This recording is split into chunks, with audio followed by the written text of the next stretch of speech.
Ang bituin at ang munting alitaptap.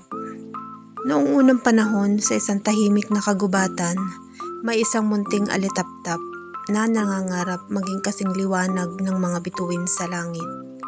Tuwing gabi, tinitingala niya ang langit at napapabuntong hininga. Napakaliwanag nila, sana ako rin, wika ng alitaptap. Isang gabi kinausap niya ang isang bituin. Bituin, sabi niya, paano ka naging napakaliwanag? Gusto ko ring magningning, tulad mo. Ngumiti ang bituin at sumagot, hindi ko sinisikap na maging iba. Nagniningning lang ako kung nasaan ako. Hindi ito agad naintindihan ng alitaptap, kaya sinubukan niyang umakyat sa pinakamataas na puno, umaasang mas mapapansin siya. Ngunit dahil sa pagod at panghihina, siya'y nahulog at muntik nang mamatay. Sa kanyang paghina, napansin niyang may isang batang naligaw sa kagubatan. Umiiyak ito at natatakot sa dilim.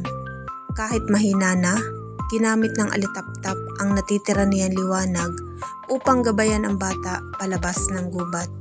Nang makaligtas ang bata, biglang lumiwanag ang buong paligid. Ang munting alitaptap ay nagningning ng mas maliwanag kaysa dati. Hindi dahil gusto niyang mapansin, kundi dahil may tinulungan siya. Mula noon naunawaan niya ang sinabi ng bituin. Ano ang aral ng kwento? Hindi mo kailangang maging katulad ng iba para maging mahalaga. Sa sarili mong paraan at sa pagtulong sa kapwa, doon ka tunay na magniningning.